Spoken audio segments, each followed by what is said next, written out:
नमस्कार दोस्तों, world time news channel की तरफ से मैं कीर्ति लाहौरी आप सभी का हार्दिक स्वागत करती हूँ।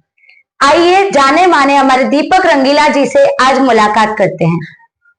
तो दीपक जी, मेरा पहला सवाल ये है कि क्या आप हमारे उल्लासनगर शहर के रास्तों से खुश हैं? कीर्ति जी, सबसे पहले आपका धन्यवाद करता हूँ कि मैं वर्ल्ड टाइम न्यूज में आपने मुझे बुलाया अपने विचार रखने के लिए। इसमें खुशी की क्या बात है। आज शहर की जो हालत है किसी से छुपी नहीं है। जब चुनाव हुए विधायक के तो ऐसा लग रहा था कि विपक्ष कह रहा था विधायक कमजोर हैं, काम नहीं कर पा रहे हैं, खड़े नहीं बढ़ पा रहे हैं, और उनके प्रति जो रोष था तो ऐसा लग रहा था कि विधायक शायद चुन के ना आए। लेकिन जो भी उन्होंने जुगाड़ किया वो चुन के आए भारी मतों से। उनका मैं तहे दिल से अभिनंदन करता हूँ। साथ साथ उन्होंने काफी मुद्दों पर अपने आप में परिवर्तन भी लाया है। ट्रैफिक की समस्या हो, सफाई का विषय हो, अतिक्रमण का विषय हो, ऑटो स्टैंड हटाने का विषय हो, हाथगाड़ियां उठाने का, और फुटपाथ खाली कराने के विषय में आमदार जी अच्छा काम कर रहे हैं। लेकिन खड्डों की समस्या इतनी ज्यादा बढ़ गई है तो जो खुशी जिनके भी मन में थी वो काफूर हो चुकी है। दीपक जी, मैंने आपका मत तो जान लिया कि आप तो बिल्कुल भी खुश नहीं है रोडों की स्थिति से, पर ये भी जानते हैं हम कि जनता भी खुश नहीं है। तो आप जाने माने समाज सेवक होने के नाते आपने आज तक ऐसा क्या योगदान दिया है इस विषय पर, क्या आप हमारे साथ शेयर कर सकते हैं? जी कीर्ति जी, मैं जय झूलेलाल संघर्ष सेवा समिति का राष्ट्रीय अध्यक्ष हूँ। हमारी जय झूलेलाल संघर्ष सेवा समिति जो है इस तरह के मुद्दों को जरूर उठाती है। कई बार हम आंदोलन कर चुके हैं। 2016 में तो भीख मांगो आंदोलन शुरू किया था। जहां से लोगों ने, ऑटो रिक्शा वालों ने, कई दुकानदारों ने हमारे पेटी में कोई 10 का 20 का नोट डाल के कुछ पैसे जमा करके हम लोगों ने खड़ी रहती खरीद के क्षमा निरा में पूरा वो खड्डे भरे थे। ये सांकेतिक था ताकि मनपा को थोड़ी सी शर्म जो बाकी हो महसूस हो। उन्होंने उसके बाद जीबी में टेंडर पास हुआ और खड्डे बनने चालू हुए। लेकिन ये सारे खड्डे जो बनते हैं टेम्पररी हैं, महीने में ही उखड़ जाते हैं। इनके पास पॉलिसी नहीं है कि या तो बरसात के पहले भरने चाहिए या बरसात के बाद भरने चाहिए। तो अभी बरसात भी गुजर गई लेकिन खड्डे वैसे के वैसे हर साल जैसे रहते हैं। कभी 14 करोड़, कभी 16 करोड़। जो ठेका जो 5 करोड़ से शुरू होता है 15-16 करोड़ तक पहुंचा है। लेकिन खड्डों की समस्या गई नहीं है। और हम सांकेतिक हर चीज करते हैं, आंदोलन करते हैं प्रशासन को और जनता को जगाने के हित में।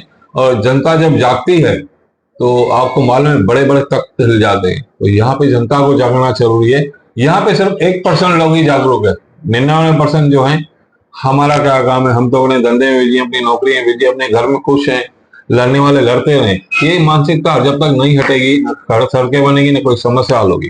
तो सर, आपके कहने का मतलब है कि आपने तो अपना योगदान दिया है और ऐसे काफी लोग हैं जो संगठन बना के योगदान दे रहे हैं, पर जनता ही उतनी जागरूक नहीं है कि वो अपने हित के लिए नहीं लड़ रही है। जागरूक नहीं है। आप दुकान में पहुंचते कैसे हो आपको पता है? कितने रास्ते बंद है, कौन सी गली से आप घुस के किधर पहुंच जाते हो। आज मेरे से अगर सप्ताह में 5-6 लोग अगर रास्ता पूछते थे खड्डा खोदने से पहले या ये ड्रेनेज का काम चालू होने से पहले, आज रोज 50 लाख पूछते हैं फॉलो लाइन कैसे जाऊं, नेहरू चौक कैसे जाऊं, यहाँ कैसे जाऊं। अपने ही शहर में बेगाने हो गए, कहां से उनको रास्ता नहीं मिल रहा है। इतना ब्लॉकेज होना, समझते हो? ये हृदय में जितनी नसें हैं उसमें से कुछ % ब्लॉक होती है तो हार्ट अटैक आता है। शहर को कितना बड़ा हार्ट अटैक आया होगा। मैं एक बात और बताना चाहूंगा स्वास्थ्य के बारे में जी। लोगों की आंखों में धूल जा रही है, आंखों में तकलीफें बढ़ रही हैं, श्वास लेने में तकलीफ हो रही है। जो धमे के पेशेंट है परेशान है। इसके अलावा डॉक्टरों के पास गर्दी लगी हुई है और ये कीचड़ की वजह से, मिट्टी की वजह से तरह तरह के मच्छर पल रहे हैं और बीमारियां फैला रहे हैं। तो सारे डॉक्टरों के पास देखिए हाउसफुल है। सही बात। इसका जिम्मेदार कौन है? प्रशासन।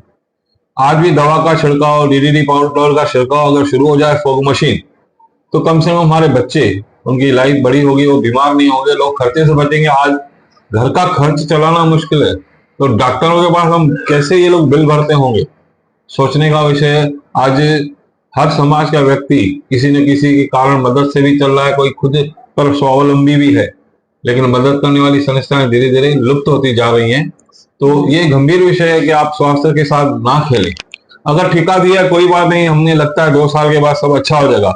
मैं आपको एक अचरज वाली बात बता रहा हूँ। आज अगर ड्रेनेज पड़ गई सीसी रोड भी बन गए। आपको लगेगा शहर बन गया, मैं बोलूंगा नहीं, दूरदृष्टि रखिए। उसके बाद जो हमारी लाइट की वायर है वो अंडरग्राउंड जाने वाली है, गैस की लाइन अंडरग्राउंड जाने वाली, फिर से रोड खुदेंगे, फिर से वही टेंडर वार चालू होगा, फिर से पब्लिक परेशान होगी, फिर से खड्डे नजर आएंगे। तो ये एक साथ क्यों नहीं होता है? ये हमारी जनता का पैसा है, हमारा पैसा है, टैक्स जो भरते हैं, इससे खिलवाड़ क्यों? सारी कंपनियों को एक प्लेटफॉर्म के अंदर बिठा के एक यूनिफॉर्म कोड की तरह उनसे इस्तेमाल करें, उनको जहां जरूरत है वहां लाइन बिछाना है, पानी की बिछानी हो, ड्रेनेज की हो, गैस की हो, लाइट की वायर हो, तो एक साथ बिठा के, एक तालमेल बिठा के काम क्यों नहीं करता है आयुक्त महोदय और हमारा आमदार साहब? तो ये तो छोटे बच्चों को भी मालूम है, सब एक साथ हो जाएगा तो 2 साल के अंदर सारी तकलीफें गायब हो जाएंगी। आप कहीं भी जाओ, बॉम्बे, थाना, डोंबिवली, एक ही बार में सब हो गया। यहाँ क्यों बार बार हो रहा है? ये बहुत बड़े भ्रष्टाचार की तरफ शहर आगे बढ़ रहा है, ये मैं कहना चाहता हूँ। आने वाली बारिश बता देगी उल्लासनगर में कितनी खतरनाक हालत है। नालों की सफाई नहीं होती बराबर से, हर जगह से पब्लिक चिल्ला चिल्ला के थक गई। अगर 1 रुपया निकलता है तो 40 पैसे का काम होता है। ठेकेदार का गलती माने या हम ना माने, लेकिन भ्रष्टाचार अगर बंद होगा, 100% काम होगा, 100% पैसा खर्च जनहित में होगा, तभी हमारा शहर बनेगा। ये मैं सभी नेताओं से नम्र निवेदन करता हूँ कि अपना सब कुछ बलिदान करके शहर को बनाओ। आपको शहर ने खड़ा किया है, आपको शहर ने बड़ा बनाया, आप शहर को छोटा मत होने दो। और मैं जब स्कूल में पढ़ता था तो भूगोल की कक्षा में बताया जाता था कि मंगल ग्रह पर या चंद्रमा पर खड़े हैं, तो नासा के जब रॉकेट वहां जाते थे, स्पेस में जाते थे, वहां उतरते थे, वहां की तस्वीरें हमने देखी हुई हैं। तो अभी कहते हैं वहां पे जनजीवन जो है वहां पे आयोजित करने के लिए वहां पे कोशिशें जारी है। उसके लिए प्रैक्टिस करने के लिए उन लोगों को नासा वालों को उल्लासनगर आना चाहिए ताकि खड्डों में कैसे जॉब मार के जाया जाता है, तभी जाके वहां पे सफलता मिलेगी, अन्यथा मिलेगी नहीं। देखिए दीपक जी का दिमाग कहाँ तक है कि वो कितने सही से पॉइंट पकड़ के ये जता पा रहे हैं कि आखिर हमारे उल्लासनगर शहर की क्या हालात चल रही है, आखिर कब जागेगी नागरिक इस मामले में। आपको क्या लगता है कि ऐसे क्या कदम होने चाहिए जो लेने चाहिए ताकि रोड ना सिर्फ अच्छे से बने बट उसे लॉन्ग टाइम तक हम रख भी सके वैसे ही कंडीशन में? प्लानिंग ऐसी होनी चाहिए कि सारे रोड सीमेंट कंक्रीट के होने चाहिए। यहाँ पे टेम्पररी आपको मलम पट्टी लगाने के लिए डांबर रोड बन जाते हैं, जो महीने में 4 दिन में 8 दिन में उखड़ जाते हैं। सारे नगर से भी इन बातों से परेशान है, वो जानबूझ के कोई काम नहीं करते, लेकिन बजट न होने का कारण या जल्दबाजी में कोई भी कदम उठ जाता है तो उसको शहर को भुगतना पड़ता है, जनता को भुगतना पड़ता है। फिलहाल जहां से भी आवाजें आ रही है, जहां से आंदोलन है, वहां तुरंत ही डामरीकरण हो जाता है, खुश करके निकल लेते हैं रातों रात। ऐसा नहीं होना चाहिए। एक महीना लगे, सीमेंट ब्लॉक बने, उसकी कानूनी जो है टेंडर पास करके हो, और उसकी गुणवत्ता, उसकी क्वालिटी अच्छी हो। जैसे पहले रास्ते 35-40 सालों से अभी तक नहीं उखड़े, लेकिन अभी जो नई सड़कें जो बनती हैं सीसी पैसेज, वो उखड़ जाती है, कहीं कहीं खड्डे, कहीं कहीं पूरा खरोचे आ जाती है। अभी खेमानी पे एक हमारी बहन डॉक्टर थी, उनका देहांत हो गया।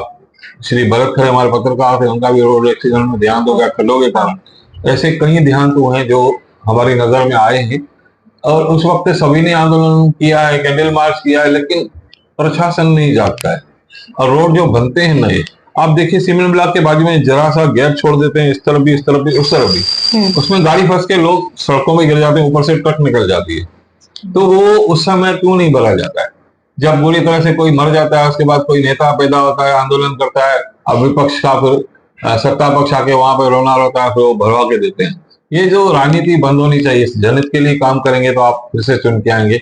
मेरा ये सभी नेताओं से नम्र निवेदन है कि अपने, कम से कम अपने इलाकों में, अपने मोहल्ले में आप ध्यान दो, ताकि पब्लिक आपको वोट देके आपको चुना है, किसने वोट नहीं भी दिया है तो भी वो आपके क्षेत्र का है, इसका ख्याल रखा जाए।